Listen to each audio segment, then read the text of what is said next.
I did find that I was kind of caught emotionally sometimes in the making of it.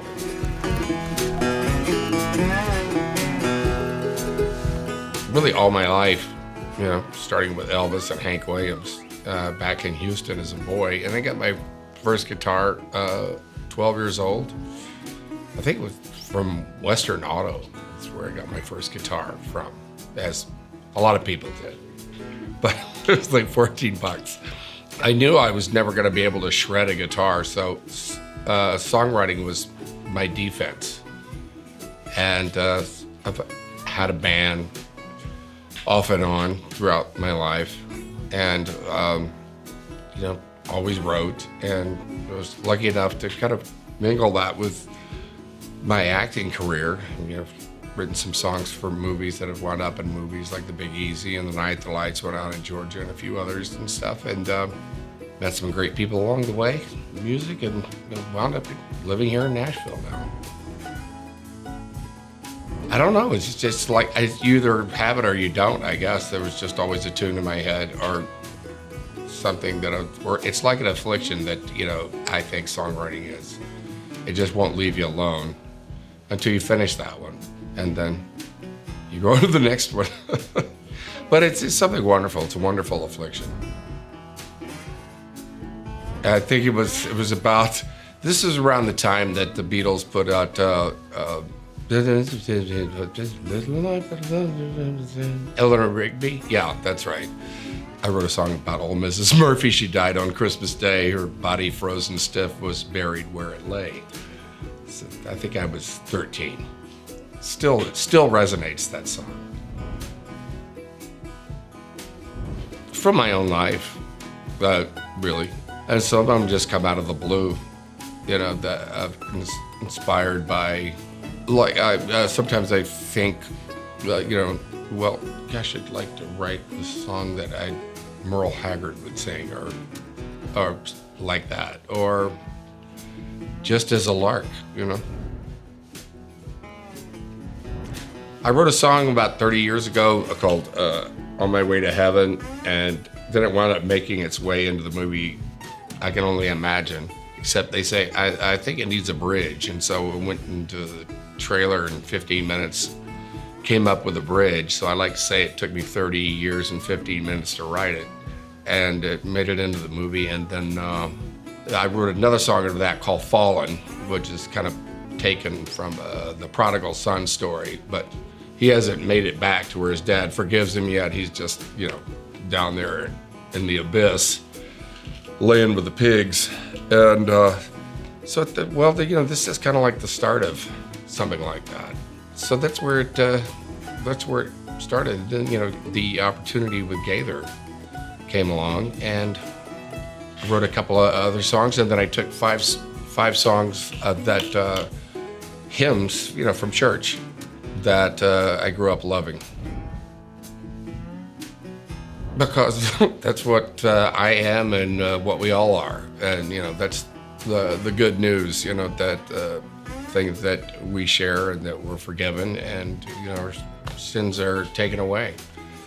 But no matter where you come from, and I'm trying to take out the kind of what I call churchianity of a lot of music, or not to make it just like church music, and because that's where it comes from.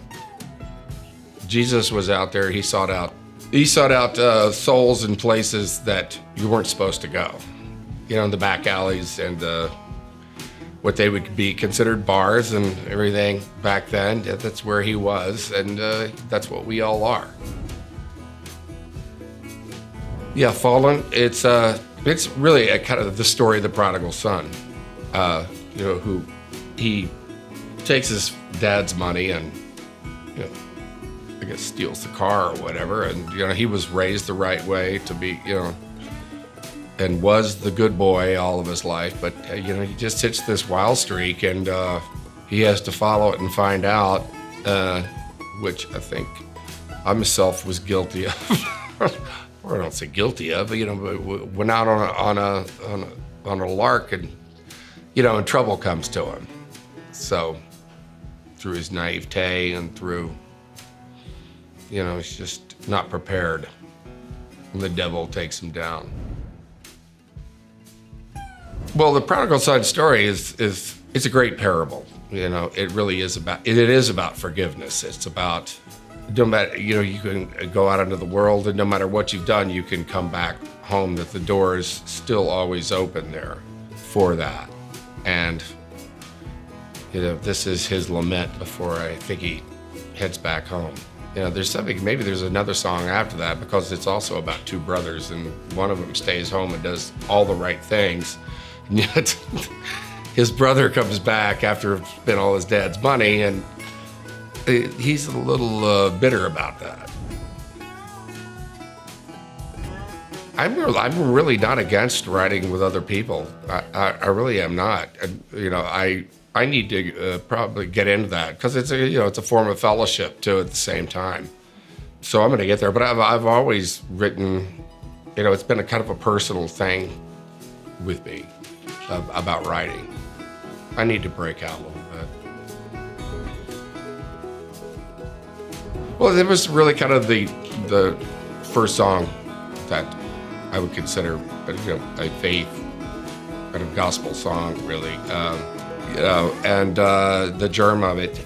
And so, it was that, and from there, it's just expanded it out. But my spiritual path. All the songs are, I guess, about my spiritual path and issues that have been going on in my life, in the road I walk. Yeah, it's a way to heal, and it's a way to tell personal stories and kind of disguise them a little bit. You know what I mean? And share. I think the song about my mom going to heaven is probably really, really personal. My mom passed 4 years ago, and she had a vision of heaven that I remember her telling me as a little boy, and so that's what I wrote. What was the vision like? Well, that your family is going to be there to greet you, and Jesus, and it's what we get taught in Sunday school. I'm sure she's there. I don't know. Make it to pick one out. I don't know, but I did find that I was kind of caught emotionally sometimes in the making of it. Not realizing it, but sometimes it did catch me.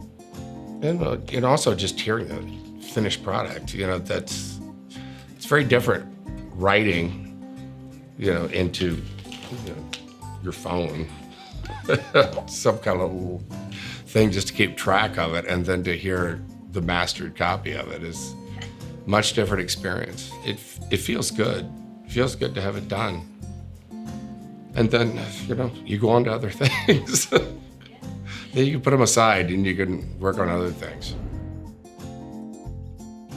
Yeah, Just As I Am was Billy Graham's call to come forward. And Billy Graham was it for me. I think of all the evangelists that are out there, I kind of felt like he was my dad growing up in a sense, and he was for real. I just really admire him. He preached around the world, and there's that phrase, welcome. In fact, I even put it in Welcome Home. My good and faithful servant, and he was amazing. Well, that was me, but it was also I had two producers on the Ben Isaacs, the Isaacs, and they were really grounded and real, bluegrass and real gospel sound, in the old school way and in a pure way that really appreciated, and then David Ferguson, Fergie. Jack Clement's protege, and Jack Clement was also a mentor of mine at one time in my life, a great man. But and Fergie kind of brought that bad boy sinner thing along, along with it. And I think the combination of the two of them is basically the sound I was looking for. I hope it's evolved. Yeah, I just think it's become more personal. It just kind of came to a point where, I don't have to be so embarrassed about talking about personal things, because everybody goes through basically the same set of circumstances and, emotions and events in their life that for some reason they don't feel free to talk about.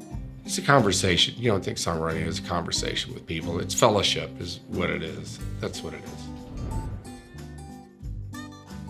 Yeah, you're telling a story, and that's what movies are. They're a character. In fact, Fallen, when I wrote it, it's very much like as if I was doing a character in a film, like like Robert Mitchum in Thunder Road or something like that.